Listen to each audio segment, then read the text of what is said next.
tous, bienvenue, c'est Sandrine, c'est le pasteur Sandrine. Et j'aimerais commencer une série avec vous concernant la fin des temps. C'est un sujet qui en parle justement dans la Bible.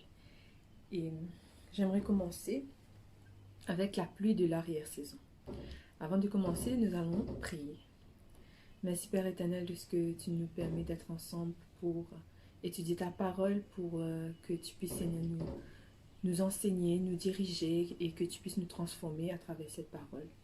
Que tu nous donnes ton Saint-Esprit, pardonne-nous nos péchés, que rien ne nous sépare de toi et que Seigneur nous puissions vraiment être en ta présence. Que toi-même Seigneur tu puisses mettre les paroles dans ma bouche et que tout ce que je dirai puisse venir de toi. Ces grâces je te les demande dans le nom de Jésus. Amen. Alors comme je vous disais, le sujet d'aujourd'hui traitera sur la pluie de l'arrière-saison. Donc, qu'est-ce que la pluie symbolise dans la Bible?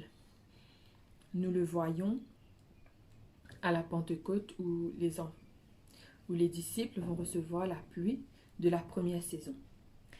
Et c'est le Saint-Esprit qui va descendre sur chacun d'eux. Et ils vont être capables de faire beaucoup de choses. Donc la pluie symbolise le Saint-Esprit. Quand est-ce que nous recevons le Saint-Esprit? D'abord, nous devons passer par le baptême d'eau. Ensuite, nous serons baptisés d'eau, de feu et d'esprit. Où nous le voyons, c'est simplement Jésus lui-même qui nous a donné l'exemple. Dans la Bible, nous allons voir qu'à un moment donné, Jésus va aller vers Jean-Baptiste et va se faire baptiser dans le Jourdain à l'âge de 30 ans. Et alors qu'il va au Jourdain, il se fait baptiser d'eau. On peut se demander, alors que nous nous sommes baptisés d'eau, combien de temps ça prendra pour que nous soyons baptisés d'esprit. Est-ce que ça vient après une semaine? Est-ce que ça vient après un an, des mois, des jours, des semaines? Et la Bible nous répond parce que Jésus, lorsqu'il a pris son baptême, le Saint-Esprit est descendu sur lui en forme de colombe. Donc, il a reçu le baptême en même temps, le baptême d'eau et en même temps le baptême d'esprit. Alors, premièrement, pour pouvoir recevoir le Saint-Esprit, nous devons être baptisés d'eau. Et pourquoi est-ce qu'il faut se baptiser? La Bible nous dit dans Luc 3, verset 16, « Il leur a dit à tous, moi je vous baptise d'eau, mais il vient celui qui est plus puissant que moi. Je ne suis pas digne de délier la courroie de ses souliers. Lui, il vous baptisera du Saint-Esprit et de feu. » Alors, lui, il nous baptise. C'est Jésus qui nous baptise du Saint-Esprit. Et la Bible nous dit dans Jean 14, verset 6, Jésus lui dit, « Je suis le chemin, la vérité et la vie. Nul ne vient au Père que par moi. » Donc, si nous voulons avoir accès au Père, il faut passer par le Fils. D'ailleurs, quand on prend notre baptême, on dit au nom du Père, du Fils et du Saint-Esprit, je te baptise. Donc, nous devons recevoir le Saint-Esprit, le baptême de l'Esprit, le baptême de l'eau. Et pourquoi aussi nous devons prendre notre baptême? La Bible nous dit dans Jean 3, verset 16, car Dieu a tant aimé le monde qu'il a donné son Fils unique, afin que quiconque croit en lui ne périsse point, mais qu'il ait la vie éternelle. Donc, si nous voulons avoir la vie éternelle, nous ne pouvons pas l'avoir sans qu'on croit en lui. Alors donc, c'est clair que nous devons montrer notre appartenance au Christ en passant par le baptême. Que se passe-t-il si nous ne le faisons pas? La Bible nous dit dans Matthieu 10 au verset 33, « Mais quiconque me reniera devant les hommes, je le renierai aussi devant mon Père qui est dans les cieux. » Et la Bible va dire à un moment donné, il y aura des hommes qui vont venir vers Jésus et Jésus va dire, « Arrière de moi, je ne te connais pas. » Ce qui fait que si nous voulons qu'il nous reconnaisse quand il reviendra sur terre pour nous prendre avec lui, eh bien nous devons prendre la décision de marcher avec lui, de sceller notre alliance avec lui à travers les eaux du baptême. Et quand nous prenons notre baptême, qu'est-ce que cela signifie? Le fait d'être baptisé d'esprit, qu'est-ce que cela signifie? Ça signifie simplement que nous devons nous laisser guider par l'Esprit. Nous devons nous laisser conduire par lui, nous devons le laisser agir dans nos vies. Nous devons le laisser faire nos choix. Nous devons le laisser choisir quel travail nous allons faire, quelle étude nous allons faire, où nous irons étudier, avec qui nous allons nous marier. Donc, tous ces choix, nous devons le faire avec l'aide du Saint-Esprit. Donc, nous devons nous laisser conduire par lui, nous devons prier quand nous avons des choix importants à faire et le laisser diriger nos vies. Et qu'est-ce que cela implique de vivre avec le Saint-Esprit? La Bible nous dit dans Éphésiens 4, au verset 30, il nous est dit de ne pas attrister le Saint-Esprit. N'attristez pas le Saint-Esprit de Dieu, par lequel vous avez été scellés pour le jour de la rédemption. Et on peut se poser la question, que veut dire attrister le Saint-Esprit? Qu'est-ce que nous pouvons faire pour attrister le Saint-Esprit? Nous pouvons le voir dans le chapitre 4. Plus loin et plus haut, il nous est dit que nous devons revêtir l'homme nouveau et vivre dans la justice et la sainteté. Nous devons renoncer au mensonge. Nous lisons dans le verset 23 à 30. Nous devons renoncer au mensonge. Nous devons dire la vérité à notre prochain. Nous ne devons pas nous mettre en colère. Et si nous nous mettons en colère, bon, c'est normal, humain, de se mettre en colère. Mais si on se met en colère, que le soleil ne se couche pas sur notre colère. Donc, nous ne devons pas garder cette colère en nous. Il ne faut pas dire aucune parole mauvaise, mais que toute parole que nous disons puisse communiquer l'édification et la grâce à ceux qui l'entendent. Il ne faut pas non plus dérober, mais il faut donner à celui qui est dans le besoin. Donc, si nous n'aidons pas ceux qui sont dans le besoin, entre autres, nous sommes en train de dérober. Et au verset 31 et 32, il est dit qu'il n'y ait pas d'amertume, d'animosité, de colère, de clameur, de calomnie, de méchanceté au milieu de nous. Que nous puissions être bons, compatissants, nous pardonnant les uns les autres. Donc, quand nous faisons ces choses, quand nous ne nous mettons pas en colère, quand nous ne vivons pas dans l'amertume, dans l'animosité, nous ne calomnions pas les autres, nous n'attristons pas le Saint-Esprit. Mais au contraire, si nous faisons ces choses, nous sommes en train d'attrister le Saint-Esprit. Et donc, quand nous prenons notre baptême, nous recevons le Saint-Esprit. La Bible va nous dire que durant la Pentecôte, les disciples vont recevoir le Saint-Esprit parce que justement, avant que Jésus aille au ciel, il va les promettre de leur envoyer le Consolateur. Et alors qu'ils attendent cette promesse de Christ, quelle sera leur attitude? Comment est-ce qu'ils vont attendre? Et souvent, on entend parler de Pentecôte, la Pentecôte, ils ont reçu le Saint-Esprit. Mais qu'est-ce que la Pentecôte? D'abord, allons voir la Pentecôte.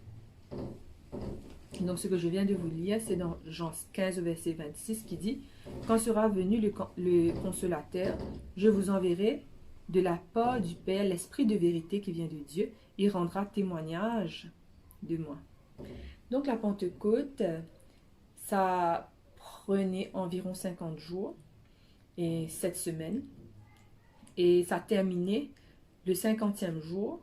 Et alors que ça se terminait, les Israélites, ils quittaient tout leur travail. Ils allaient au temple et il y avait un prêtre qui présentait 2 pains devant le Seigneur, qui présentait des sacrifices pour le pardon des Israélites. Et nous voyons cela dans Lévitique 23. Alors, la Pentecôte commençait mi-octobre, fin octobre, et ça pouvait aller jusqu'à décembre. Et cela se terminait en avril ou en mai. Et c'était un symbole de remerciement parce que tout ce qui se faisait par rapport à la plantation, la récolte, la semer, ainsi de suite, ils reconnaissaient que c'était le Seigneur qui faisait croître et qui pourvoyait à leurs besoins. Donc c'est fait démontrer que Dieu pourvoyait aux besoins des Israélites et qu'ils dépendaient de lui. Et non seulement cela, mais ça représentait aussi la libération des enfants d'Israël en Égypte, de l'Égypte. Et comment est-ce que ça symbolisait l'atonement, c'est-à-dire la mission du Christ pour notre salut. Et quand ils ont été libérés de l'esclavage de l'Égypte, de même le Christ sur la croix nous a libérés de l'esclavage du péché. Et alors qu'auparavant, lorsque nous avions péché, le diable était notre maître, à travers l'atonement, à travers Jésus, à travers le sang sur les linteaux en Égypte, ça manifeste que nous ne sommes plus sous la domination de Satan, mais sous la domination du Christ. Donc nous ne sommes plus esclaves de Satan, mais nous sommes libres et notre maître, c'est le Christ. Alors, la Pentecôte symbolisait cet événement. Et à quel moment est-ce que les disciples vont recevoir le Saint-Esprit? Donc c'était durant les fêtes de Pentecôte, justement. Les disciples, la Bible nous dit dans Luc 24 au verset 53, les disciples étaient toujours dans le temple, ils louaient, ils bénissaient Dieu, ils confessaient leurs péchés, ils s'examinaient eux-mêmes et ils se dépouillaient de tout ce qu'ils savaient qui pouvait les remplir pour empêcher que le Saint-Esprit entre. Parce que pour que le Saint-Esprit puisse entrer, nous devons être vides de toute ambition personnelle, gloire personnelle, d'égoïsme, de mauvais sentiments tels que la haine, l'amertume, l'orgueil. Et ils avaient une seule mission. Quelle était cette mission? C'était proclamer l'évangile du Christ. Il ne devait plus y avoir de rivalité, de jalousie, de comparaison, de critique, de jugement, de convoitise, mais ils avaient une seule mission, c'était de proclamer le Christ.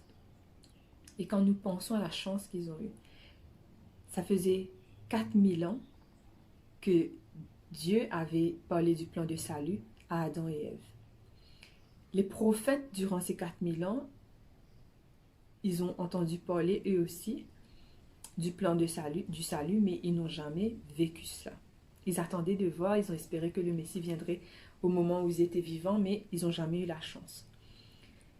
Et 4000 ans après la création, les disciples vont passer 3 ans avec le Christ. Et ils vont être des témoins vivants de la venue de Jésus, du plan de salut, du salut. C'est-à-dire que Jésus est venu pour sauver l'humanité entière et ils ont été témoins de cela. Ils ont été témoins de la résurrection de Jésus. Et ils étaient bouillants, ils avaient hâte, ils ont réalisé la chance qu'ils avaient eue d'être là au moment où Dieu lui-même est descendu sur terre pour sauver l'humanité. Et ils ont connu le Messie, le Christ, et ils n'avaient qu'une hâte, c'est de propager l'évangile à ceux qui étaient autour d'eux. Donc ils étaient unis et dans leur mission, qui était de présenter le Christ à ceux qui étaient autour d'eux. Il y avait des moments de remerciement, ils passaient leur temps à penser aux prophéties que Jésus avait annoncées. Et ils étaient en train d'étudier vraiment cela, et ils essayaient de comprendre. Et alors qu'ils étaient dans cette ambiance solennelle, il y aura un moment où un bruit va descendre du ciel comme celui d'un vent violent. Et c'est à ce moment-là que le Saint-Esprit va descendre sur chaque disciple qui était présent dans la chambre haute. Et nous pouvons nous demander pourquoi est-ce qu'ils ont reçu le Saint-Esprit? Qui était là? Que représentaient ces disciples? C'était des pécheurs, des collecteurs d'impôts, et dans la Bible, dans le Nouveau Testament, avant que les collecteurs d'impôts, c'était des voleurs parce qu'ils prenaient des Juifs pour donner aux Romains. Et il y avait des faiseurs de tentes. Bon, Paul, il va venir après, ce sera un faiseur de tentes. Et il y avait aussi Simon le Zélote. Et que veut dire Zélote? Au fait, les zélotes, c'était des anarchistes, des révolutionnaires qui voulaient retourner le gouvernement, c'était des politiciens. Alors, il y avait ce groupe de personnes avec des niveaux intellectuels différents, avec des capacités intellectuelles, avec des capacités différentes, avec des backgrounds différents. Et ces personnes, tous de différentes tailles, de différents âges, de différents parents, ils ont tous reçu le Saint-Esprit. Et le Saint-Esprit est venu sur eux pour pouvoir les donner de la puissance pour témoigner pour le Christ. Et la Bible nous dit que quand ils ont reçu le Saint-Esprit, ils allaient produire des fruits. Parce que quand ils vont recevoir le Saint-Esprit, en un jour, 3000 personnes vont entendre la parole de Dieu, ils vont se convertir, ils vont se baptiser. 3000 personnes en un jour, ça c'est l'effet du Saint-Esprit. Quand nous avons le Saint-Esprit, nous produisons des fruits. Et la Bible nous dit que dans Luc 15, verset 7, « De même, je vous le dis, il y aura plus de joie dans le ciel pour un seul pécheur qui se repent que pour 99 justes qui n'ont pas besoin de repentance. » Donc, nous aurons le Saint-Esprit. Quand nous avons le Saint-Esprit, nous ne portons pas la même quantité, nous n'apportons pas la même quantité de fruits. Certains vont produire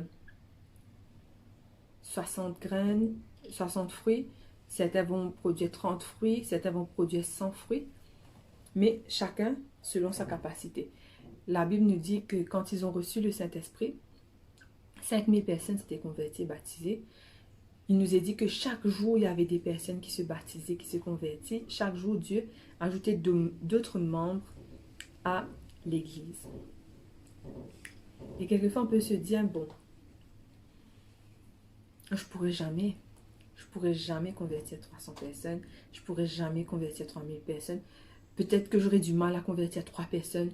Ok, peut-être une personne, je peux essayer de convaincre une personne de suivre le Christ. Mais qu'est-ce que la Bible nous dit par rapport à cette une personne qui accepte le Christ? La Bible nous dit, dans Luc 15, verset 7, « De même, je vous le dis, il y aura plus de joie dans le ciel pour un seul pécheur qui se repent que pour 99 justes qui n'ont pas besoin de repentance. » Alors, qu'est-ce que ça signifie? C'est pas trop clair quand on nous dit qu'il y aura de la joie pour un seul pécheur. Bon, on essaie d'imaginer, mais on se demande qu'est-ce que ça peut être. Et le même chapitre de Luc 15 va nous donner une image de ce qui se passe quand une seule personne se convertit. Et c'est l'histoire du fils prodigue. Dans l'histoire du fils prodigue, on voit que c'est un jeune homme qui va aller voir son père, qui va demander à son père sa part de l'héritage. Et le père va lui donner sa part de l'héritage. Il va partir dans la ville. Il va dépouiller, il va dilapider tout son argent en prostituées, dans la boisson, dans les fêtes. Et arrivé un moment, il n'a plus rien. Il n'a même plus à manger. Et il va se retrouver à garder les cochons. Et il aura tellement faim qu'il voudra manger même la nourriture des cochons. Et il va entrer en lui-même, il va se dire, bon, chez mon père, j'avais tout ce dont j'avais besoin. Et même les serviteurs de mon père sont mieux traités que moi.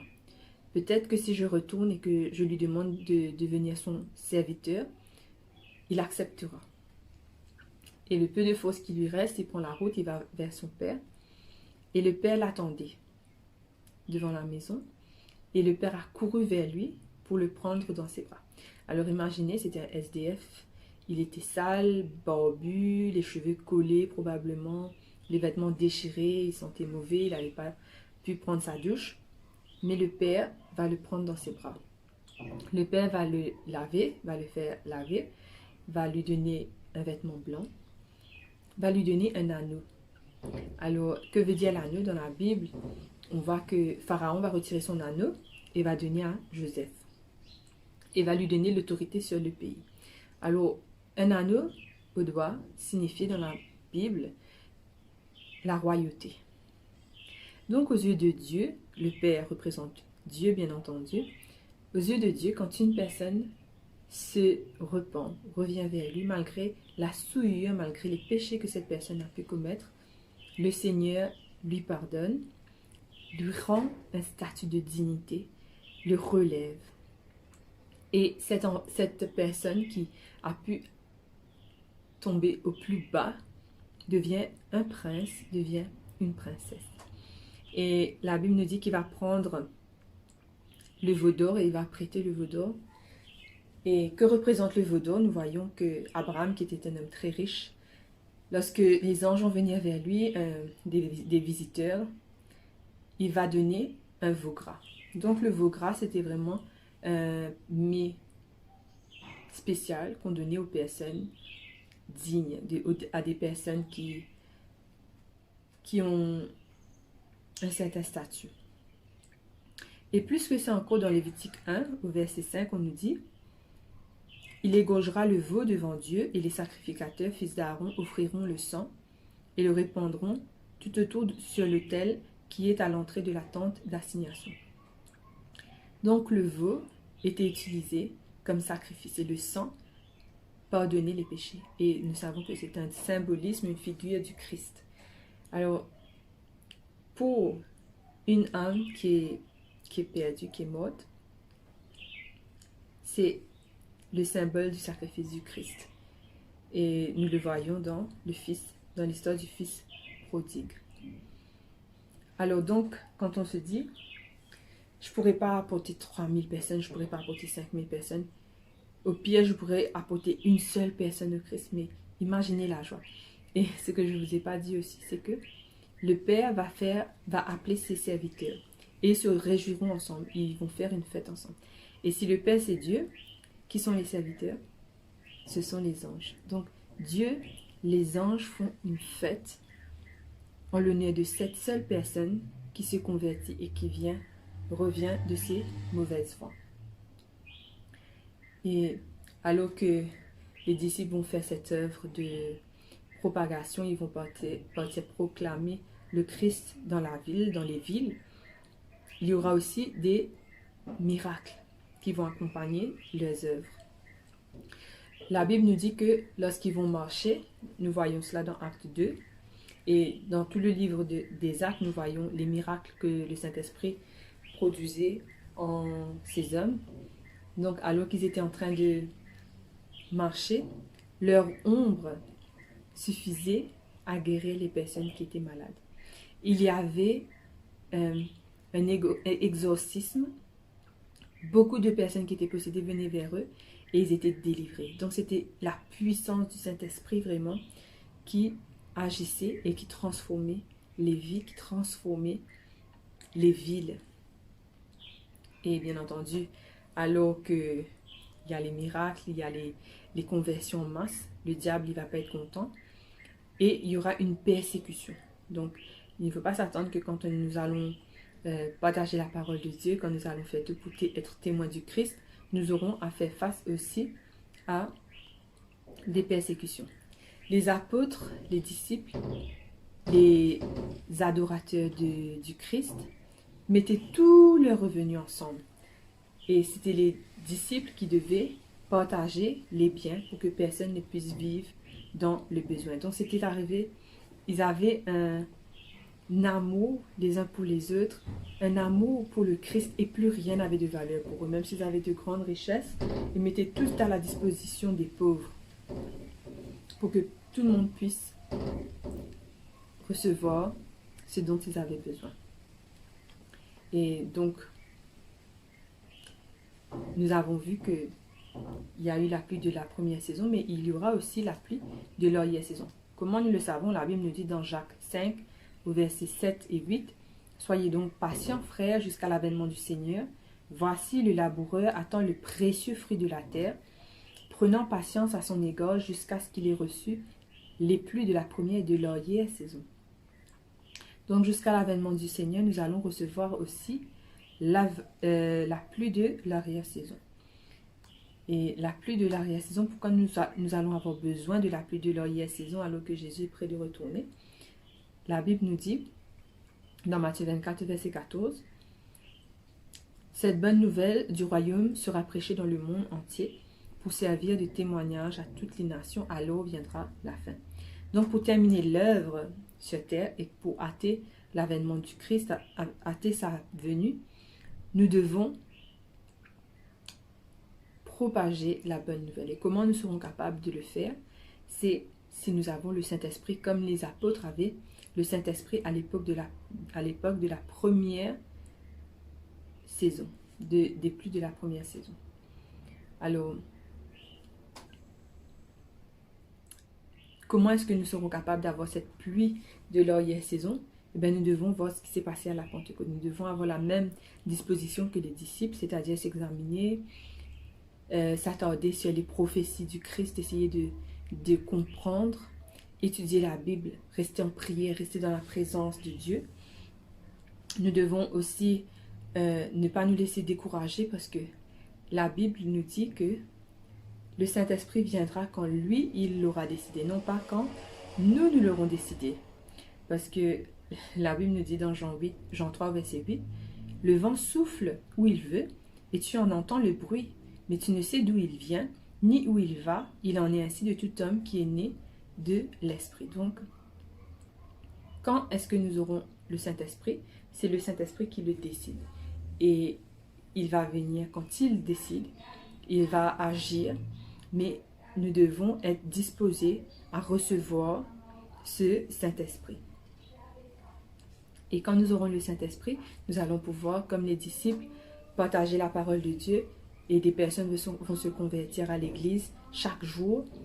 En un jour, 3000 personnes vont se baptiser, vont se convertir au christianisme. Et nous allons voir des miracles aussi qui vont s'accompagner à ces conversions. Et tout cela dépend de nous, si nous sommes disposés à recevoir le Saint-Esprit et à demander le Saint-Esprit, à nous mettre dans les mêmes conditions que les disciples et même à renoncer à tous nos biens matériels pour la cause du Christ, pour que les gens, les âmes puissent être sauvées. Et est-ce que ce sera difficile? La Bible nous dit dans 1 Corinthiens 6, versets 19 à 20, « Ne le savez-vous pas, votre corps est le temple du Saint-Esprit qui est en vous et que vous avez reçu de Dieu. Vous ne vous appartenez pas à vous-même quand vous avez été racheté un grand prix. Rendez donc gloire à Dieu dans votre corps et dans votre esprit qui appartiennent à Dieu. » Donc notre corps, la Bible nous dit qu'il est déjà le temple du Saint-Esprit. Mais quelquefois, nous les remplissons de mauvaises choses et nous venons comme des tombeaux blanchis remplis d'ossements. Et donc c'est à nous de nous examiner comme les disciples pour savoir si nous voulons faire que notre corps soit le temple du Saint-Esprit, qui soit vide de tout ce qui est mauvais pour que nous puissions recevoir le Saint-Esprit. Et la Bible nous dit dans Matthieu 27, verset 24, la Bible nous dit, quand Pilate a fait crucifier Jésus, il s'est lavé les mains en disant qu'il n'était pas coupable. Pilate voyant qu'il ne gagnait rien, mais que le tumulte augmentait, prit de l'eau, se lava les mains en présence de la foule et dit, « Je suis innocent du sang de ce juste, cela vous regarde. » Alors lorsque Pilate va voir que Jésus, il est innocent, mais la foule va demander le sang de Jésus, la vie de Jésus, sachant profondément à l'intérieur de lui que Jésus est innocent, mais ne voulant pas céder à sa conviction personnelle, il va accepter que la foule tue Jésus alors que c'est lui qui donne le verdict final. Alors lorsqu'il se lave les mains, il dit qu'il est innocent du sang de Jésus. Mais nous savons qu'il avait le pouvoir de relâcher Jésus, mais qu'il a cédé à la pression et qu'il a pu faire l'acte de se laver les mains, mais ses mains étaient tachées de sang. Maintenant, la question se pose, est-ce que nous réalisons la responsabilité que nous avons par rapport à ceux qui se périssent autour de nous? Est-ce que nous réalisons que nous avons aussi nos mains remplies du sang de ceux qui sont en train d'être perdus? Si nous ne faisons pas la mission que Jésus nous a donnée de partager la parole de Dieu, nous aurons nous aussi les mains tachées de sang. Et on peut dire, oui, ils sont libres, c'est pas de ma faute. Mais le fait que nous ne parlons pas de Jésus, le fait que nous ne sommes pas en train de parler de l'espérance qu'il y a, nous sommes en train d'être responsables de la perte de beaucoup de personnes qui sont autour de nous. Et à la fin des temps, quand Jésus va revenir, qu'il va descendre, on va lever les mains au ciel, on va dire Amen, Alléluia, Jésus revient. Et il y aura nos voisins qui vont nous regarder et dire, tu savais que Jésus venait et tu ne m'as rien dit. Alors, nous sommes responsables. Et Dieu veut que nous soyons des témoins pour lui. Il veut que nous puissions porter du fruit. Même si ce n'est que 3 fruits, même si c'est 30 fruits, même si c'est 100 fruits. C'est le Saint-Esprit qui agit. Mais nous devons prendre conscience de la responsabilité de ceux qui sont en train de périr, de nos frères et sœurs. La Bible nous dit, quand Caïn a tué Abel, il va dire, suis-je le gardien de mon frère? Et la réponse à cette question, c'est oui, nous sommes les gardiens de nos frères. Et nous sommes responsables de chaque âme qui se perd chaque jour, alors que nous avons la possibilité de les partager l'évangile du Christ. Alors que nous puissions prendre cette décision de demander à Dieu l'esprit, la pluie de l'arrière-saison, afin que nous puissions faire les mêmes œuvres que les disciples, nous puissions avoir cet esprit de sacrifice, que nous puissions agir et que des personnes puissent connaître Dieu. Et qu'un jour nous puissions tous ensemble lever les yeux au ciel quand Jésus viendra, non pas courir pour aller se cacher et dire montagne tombée sur nous. Amen. Alors nous allons passer un moment dans la prière. Père éternel, nous te remercions de ce message que tu nous donnes à travers ta parole. Que Seigneur, tu puisses nous donner ton Saint-Esprit. Aide-nous pendant ce temps de confinement à nous examiner nous-mêmes afin que nous puissions prendre conscience des choses qui sont mauvaises et que nous puissions, Seigneur, être disposés, unis dans la seule mission de propager ta parole, de parler de toi, Seigneur, qui revient bientôt pour nous sauver. Nous te demandons que, Seigneur, tu puisses nous armer pour cela, nous équiper à travers ton Saint-Esprit et que, Seigneur, nous puissions vraiment accomplir des miracles, non pas pour notre gloire personnelle, mais pour que, Seigneur, les gens puissent te connaître, toi, le seul vrai Dieu qui est le même hier, qui était le même hier, qui est le même aujourd'hui et qui sera le même demain et éternellement. Nous te remercions pour ces grâces, pour ta parole merveilleuse que tu mets à notre disposition pour nous équiper, pour nous aider à nous rapprocher de toi. Au nom de Jésus, nous te prions. Amen.